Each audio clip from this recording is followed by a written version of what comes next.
6 months ago, I called vibe coding the most dangerous trend in software, and people told me I was overreacting, but just last week, Andrej Karpathy, the guy who literally coined the term vibe coding, declared it passé, and named exactly what's coming next. He didn't walk it back quietly, he put a name on the replacement, agentic engineering. His words.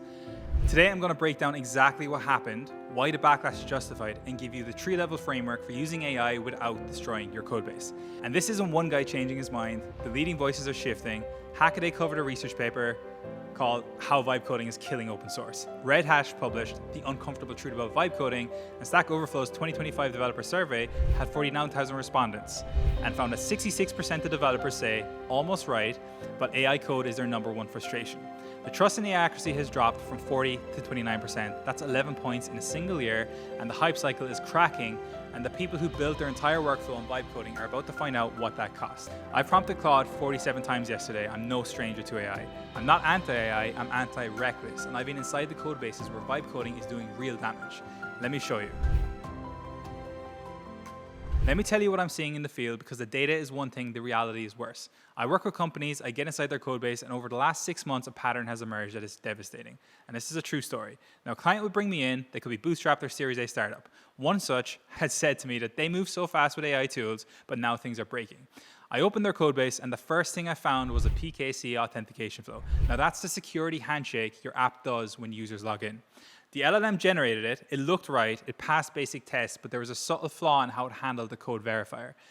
In production, roughly 1 in every 50 login attempts would silently fail, and the users would get a blank screen and just leave, and they'd been losing customers for 3 months, and nobody knew. And the second thing I find, these ESLint rules. The team had configured them, they were good rules, but the AI-generated code ignored them. Not sometimes, but every time. The AI would write code, and they would accept that, and the linting errors would get suppressed because the AI's output looked right. The third thing was duplicate logic. The same business rule, pricing calculation, but was implemented in 4 different places. 4. Slightly different each time, because every time a developer asked the AI to build a feature, it generated the logic fresh instead of referencing what already existed. When they needed to change the pricing model, 4 places to update, and they found 3.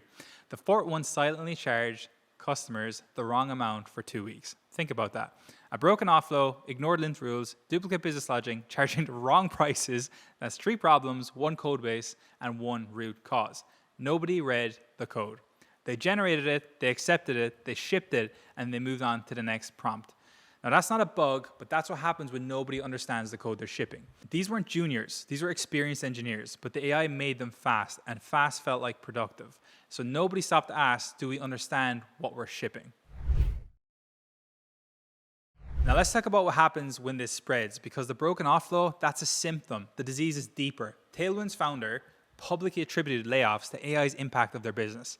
75% of their engineering team was gone. Their documentation traffic dropped 40%, not because fewer people were using Tailwind, but because developers were asking the AI instead of reading the docs. And here's the kicker.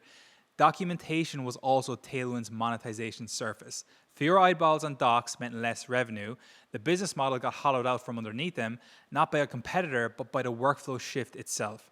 And that's what happens at the company level. At the team level, it cascades.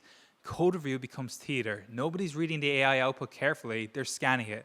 Looks right because the new standard, and looks right is how bugs hide. I've seen this play out. Pull request comes in, 400 lines of AI generated code. The reviewer opens it, scrolls for about 8 seconds, and leaves a comment, looks good to me. 4 letters, LGTM. In 8 seconds, 400 lines of code that now lives in productions. Nobody read it, nobody questioned it, and nobody tested the edge cases. And 3 weeks later, when that code breaks at 2 a.m., the person who approved it says, I thought the AI handled that. No. You handle that, you click approve. Test coverage drops, not because people stop writing tests, but because the AI doesn't write tests for the edge cases it doesn't know about. And the humans stop thinking about the edge cases because the AI handled it. Trust erodes between founders and team, between engineering and product, and between company and customers.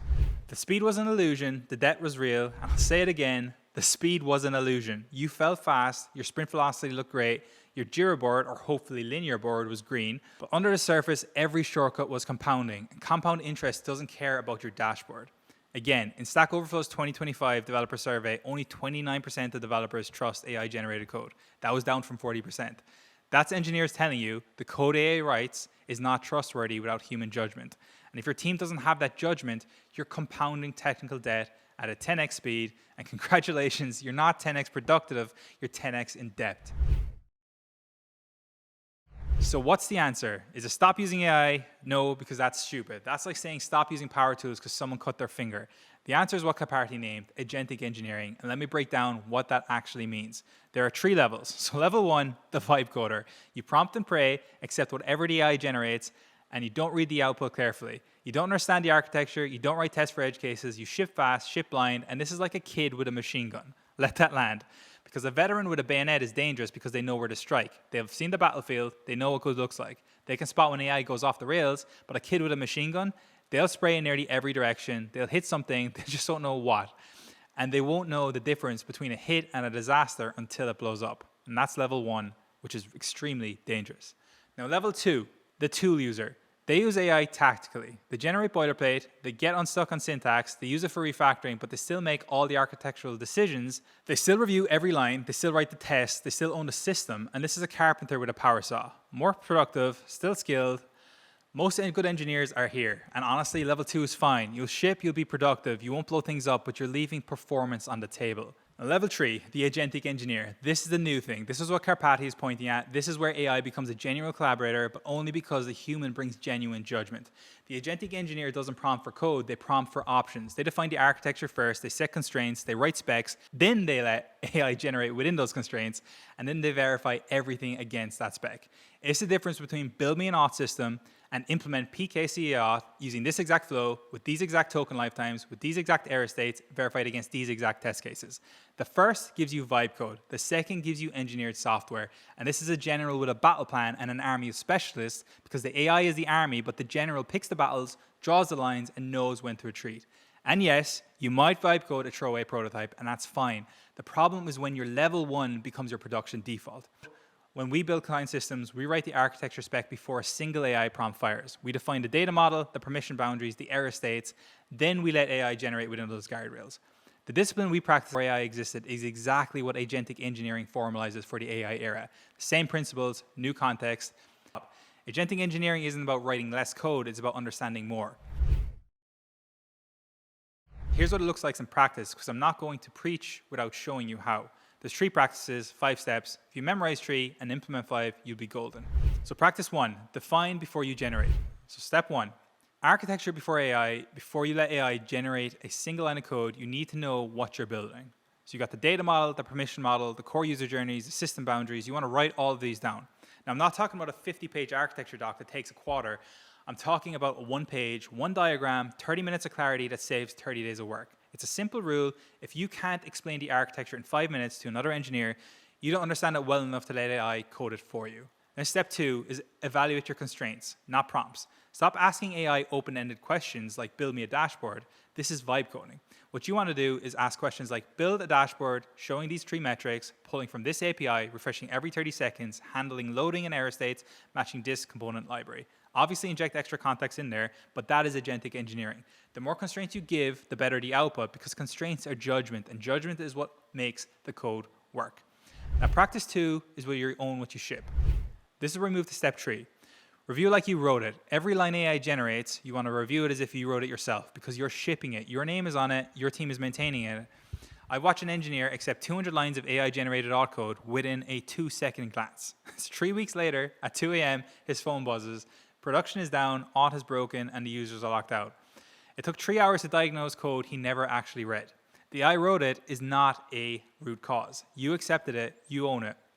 Now, step 4 is when you want to test the edge cases, not the happy path, because AI is phenomenal at the happy path. User logs in, clicks the button, sees the result. Beautiful. But what happens when the network drops mid-request? What happens when the user double-clicks? What happens when the input is 10,000 characters instead of 100? The AI doesn't think about that naturally, but you do, and that's your job now. Here's the proof this works. One team I worked with adopted this approach. Their review time went up 20%. Their bug reports dropped 60% in the first sprint, and their net velocity was faster, not slower. That's not theory, that's what we measured. Now, we move to practice 3. This is where the final step exists, where you want to measure the debt. So in step 5, you want to track it or drown in it. If you're not tracking code, quality metrics, duplication, test coverage, lint compliance, review thoroughness, you're flying blind. You'll feel fast, your dashboard will look green, and underneath, the technical debt is compounding like credit card interest. And I mean that literally. Technical debt works exactly like financial debt. You're paying interest whether you see the invoice or not, because every feature that takes longer than it should, that's interest. Every recurring bug that your team keeps patching, that's interest. And every developer who quits because the code base is now a nightmare, that's interest.